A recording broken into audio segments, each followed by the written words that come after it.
দেশও চাই না, এরকম মানুষও চাই না, এরকম দিয়েও চাই না।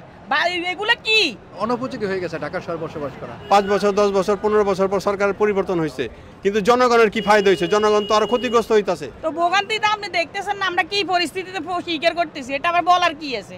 এটা কোনো বলার ভাষা আছে? আপনি বলেন। আমরা এরকম দেশও চাই না, এরকম মানুষও চাই না, এরকম দিয়েও চাই না। এগুলো কি এক দল নামাইছে, আরেক দল এখন শুরু করে দিছে। এগুলো চোর তো বাঙালি তো চোর।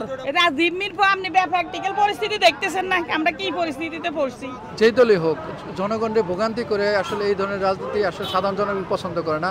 সে যে দলের হোক, কিন্তু উচিত ছিল একটা রাস্তা ক্লিয়ার করে দেওয়া, যে সাধারণ জনগণগুলো একটু যেতে পারলো। একটা রুগীও তো থাকতে পারে, ইমার্জেন্সি থাকতে পারে, মানুষের জরুরি কাজ থাকতে পারে, অফিস আদালত থাকতে পারে। এই পরিস্থিতি হলে আসলে আমার দিক থেকে আমি এটা আসলে সাপোর্ট করতে পারি না। একটা সাইড দিয়ে দেখ আন্দোলন, আজকের আন্দোলনটা তো রাস্তা অবরোধের না, সে একটা রায়ের ইস্যু আছে, রায়ের অপেক্ষায় থাকবে, রায় হয়ে যাবে, যেটা আদালত সিদ্ধান্ত দেবে সেটা মেনে নিতে হবে। অনুপযোগী হয়ে গেছে ঢাকা শহর বসবাস করা। এখানে খুব কষ্টদায়ক, মানুষের টাইম মেনটেন করতে পারতেছে না, মেনটেন করতে পারতেছি না, সব দিক দিয়ে আসলে খুব কষ্ট আমাদের। প্রতিটা জনগণের দিকে সরকারের কাছে রাজনৈতিক দল নেতাদের সাথে আমরা জিম্মি হয়ে গেছি। এই যে দেশে যে একটা পরিবর্তন হয়েছে, কিন্তু এই পরিবর্তন তো আমরা দৃশ্যমান দেখতেছি না। জনগণের ভোগান্তি তো লেগেই আছে। এখন আমরা জনগণ কিভাবে মুক্তি পাবো, এই জন্য আমরা পরিষ্কার একটা সরকার থেকে আমরা কি চাই, একটা পরিষ্কার একটা সরকারের সিদ্ধান্ত চাই, এবং জনগণের যাতে ভোগান্তি কমে, জনগণের কী লাভ হয়, সরকার পরিবর্তন হয়। 5 বছর 10 বছর 15 বছর পর সরকারের পরিবর্তন হয়েছে, কিন্তু জনগণের কি ফায়দা হয়েছে? জনগণ তো আরো ক্ষতিগ্রস্ত হইতাছে। ব্যবসা বাণিজ্য চাকরি, এই যে আমি রুগী নিয়ে গেছি পিজি হসপিটালে, এখনো মনে করেন আমরা এই যে জামে আটকে গেছি এখন এই বাচ্চা তো কান্নাকাটি করতেছে।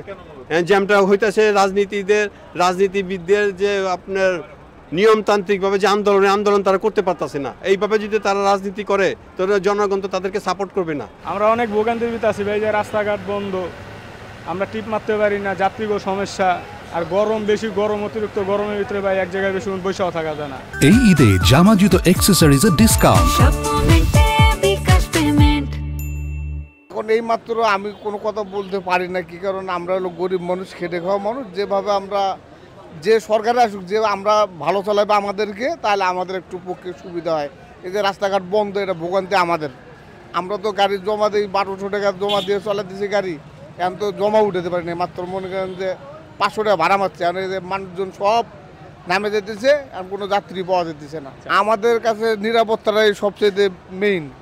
নিরাপত্তায় আমরা চাইতেছি, সিএনজি চালক আমরা যারা আছি সবাই নিরাপত্তা চাই।